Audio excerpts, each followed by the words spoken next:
got into speaking because I just have a passion for being able to deliver messages to audiences that help them. If you're watching this video now, you've probably been looking through a few tapes on different speakers. And when you look at any group, there's always going to be one person that's somewhat different. And you can probably tell when you get to this tape that I'm going to be that person. I worked my way up through a company when I was just 19 years old, and was able to go from being a lowly person in the company to buying away a computer division. That took about 7 years. I took that company and turned it into about a $40 million operation. Scott Klososky, entrepreneur, self-made man, highly sought-after speaker, CEO of 3 successful international startup companies, an innovative leader with a passion for making your organization better. Scott Klososky is known around the world for shaking up the status quo when it comes to building teams and setting strategy for success. He shares stories and experiences that he learned in the trenches as he brought his startup companies through good and hard times and faced incredible adversity. He delivers fresh observations, ideas, and practical steps that his clients can use immediately. Scott Klososky, giving your organization the future point of view. I have the classic kind of entrepreneurial background, and I've learned an awful lot of lessons along the way. I've had millions and millions of dollars that have been invested in me by investors. And when you ask investors what's unique and different about me, they would tell you, first of all, I've got really good over-the-horizon vision. Second of all, I'm very good at assembling teams. Third, I'm very good at building cultures that allow people to succeed within those teams. So I've not built my career as a scholarly exercise. I've built my career on actually going out and doing things, building companies, putting together the teams of people that were successful, oftentimes with very leading-edge technologies that people hadn't heard much about. I built a company called Webcast.com. At Webcast in the late 90s, we had some of the best technology for creating kind of interactive television over the web. So the premier thing that could be done in the world at that time was to webcast the WWF WrestleMania. Anybody heard of it here? Yeah, okay. Some of you won't admit it, but I have to say I still watch it to this day. So we get this call from the WWF. They'd seen us at a trade show, and they said, hey, we'd like to know if you guys could webcast WrestleMania for us. Shane McMahon flies out to see us and comes in with the head of their IT department and says, all right, look, we need to know if you have a pay-per-view system that could handle, signing up like 10,000 people the day of the event. And here's how many hours ahead we think they'll sign up, basically gave it to us. And can you handle 10,000 simultaneous streams? So I have a room full of our developers, and the head developer says, yeah, we can do it. He gets up to the board, he starts drawing all this kind of stuff. Yeah, he's doing all this math. No problem, we can handle it. We can do that pay-per-view for you. So Shane says, great, you're hired, and he goes off. Now, I'd not heard that our pay-per-view system could do that. So when he left, I asked our head of IT, when was it that our pay-per-view got that strong? And he said, I don't know, I just made all that stuff up in there. I said, you got to be kidding me.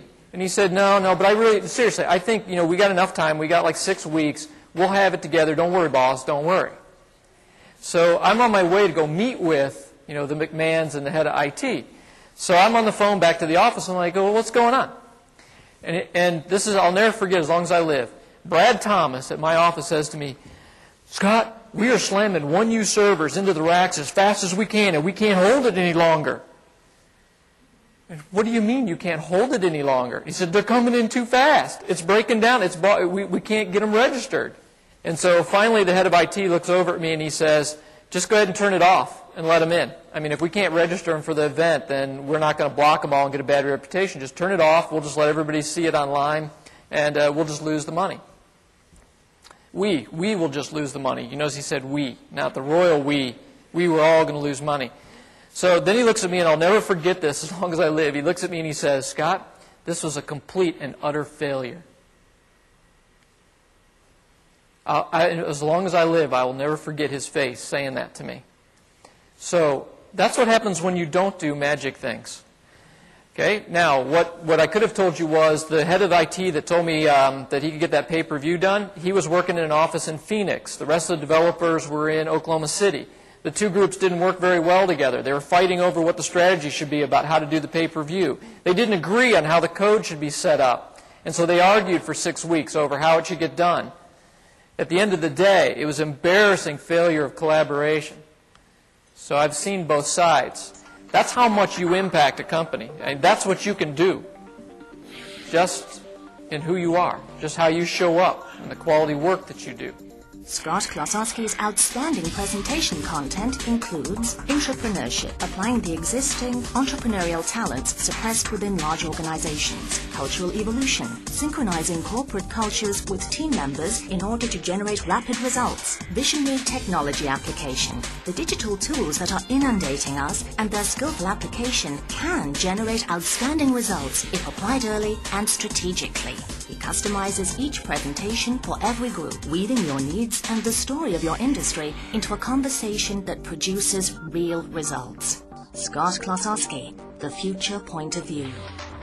After about 4 or 5 years of building companies, I started getting asked to speak to groups where people said, hey, could you talk to us about how to be entrepreneurial?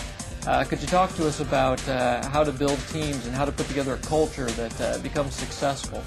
And so I would speak to groups, and people would really be energized at the end, and they would stop me afterwards and say, you know, I never thought of that, or I really liked the way that you approached building that culture. You know, I always understood how important being an entrepreneur was, but I didn't understand how those skills could play in a large company. So I thought, you know, it would be nice to be able to touch bigger and wider audiences, and that's what led me to actually become a speaker in the first place. Audiences want to be touched somehow. They want to feel something.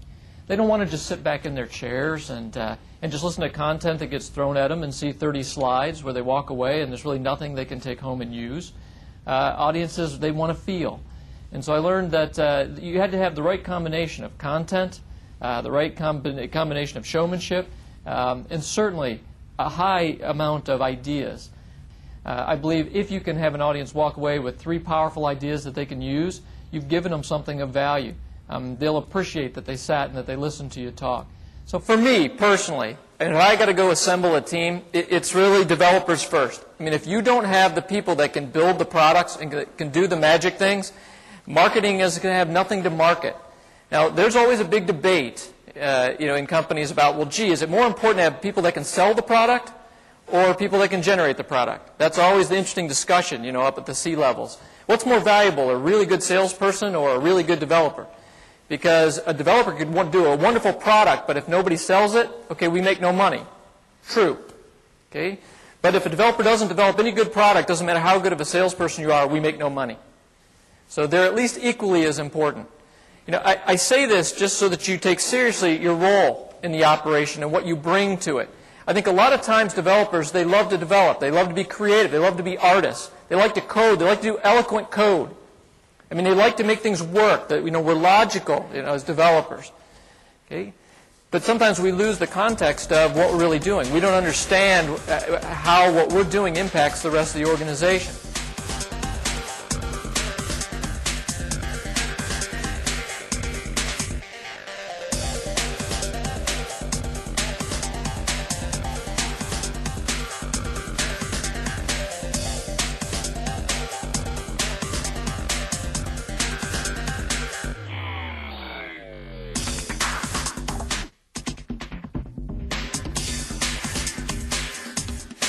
Scott Klososky provides exciting and memorable keynotes, breakouts, and other programs where he works with clients to make significant changes in how they organize and build teams. He leads his audiences to see highly profitable and successful business management from a new and future point of view. And what I found was clients would hire me again and again because I could speak across 2 or 3 different subjects that would be valuable to them. And then they started asking me if I could tailor my talks. They said, we're from a specific industry. Could you tell us how in our industry entrepreneurism might help, or in our industry how technology might affect the future? And so I learned to start customizing my speeches. So before every time I would talk to an audience, I would study the industry trade magazines. I would talk to 3 or 4 different people at different places in the supply chain in the industry. And I would find out what their problems were and what their concerns were, found out what their ideas were about where things might go in the future. You know, nobody wants me to get up there and give a canned speech. You know, first of all, it's obvious that it's canned. Second of all, it's not often something that's going to touch the audience. So I began completely customizing every talk just for that audience. And sure enough, I started having lines of people afterwards that would come up and want to discuss some of the ideas that I'd thrown out. There were times when the ideas might shock people, where I might talk about that certain pieces of the industry were going to go away. Certain pieces of the industry wouldn't be as powerful as they were today. And then I would have interesting debates with people after the talks. But one thing that I found out for sure is you can absolutely touch an audience and make them feel something if you can share with them powerful ideas, if you could share with them some over-the-horizon vision about where things might go, and if you're not afraid to take a stand, if you're not afraid to have a viewpoint about where things go, and you're intelligent about how you apply it. You know, do you have good relationships across all teams? All teams mean sales, marketing, research, the executive staff. I mean, have you built relationships across the whole team so that you understand where other people are coming from, so that you can reach out to other people for knowledge or opinions or ideas if you need to? Or are you kind of sheltered in your own little world and you go into a dark cubicle and that's it? Your whole world is like 10 by 10, and to go out of that might be something that's against your rules. I mean, do you have good relationships all the way around? Because it's not hard to get them. And if nothing else, just for the perspective, it would be good. Scott's new book provides a rare insight into how to release the entrepreneurial spirit within team members, increase profitability through employee buy-in, and build the bottom line through an innovative and excellent corporate culture. When you hire Scott Klososky to speak to your group, he brings several decades of hands-on business experience at the highest levels of an organization, combined with the ability to provide riveting new concepts targeted specifically to your industry with maximum results. Scott Klososky, The Future Point of View. When we talk about building culture, society has changed tremendously about how people go to work and what they expect at work. But a lot of companies are still very old school with how they approach things. They're not matching the processes that they use in the company with the way people want to work. And so some of the ideas that I have that I throw out seem to be very cutting edge to people, and they might want to debate, would that really work? Should we really allow employees to have that level of freedom or that lack of transparency in the company? For me, I found by doing it that it's successful. All the lessons that I've learned and the ideas that I share, they're things that I applied. They're things that help make me successful. They're things that help me build 3 companies and sell them for a lot of money.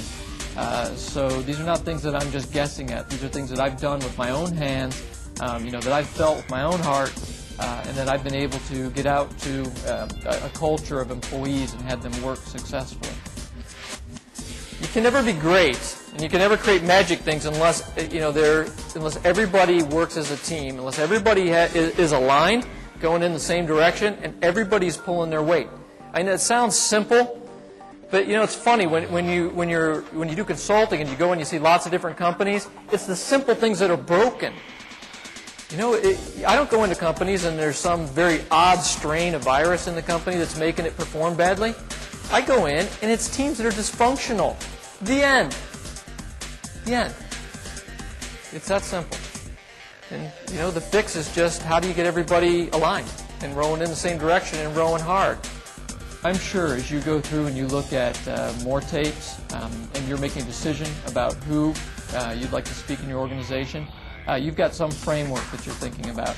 And I'm sure you're thinking about, who can we get that would be meaningful? Who can we get that would help an audience see things in a different way? Who can we get that afterwards people would come up and say, wow, where did you get this person? They were really, really good. I can tell you that I have that effect on audiences, and I'm comfortable that this is something that I could do for you. For more information about Scott Klososky and developing your own future point of view, contact the provider of this video.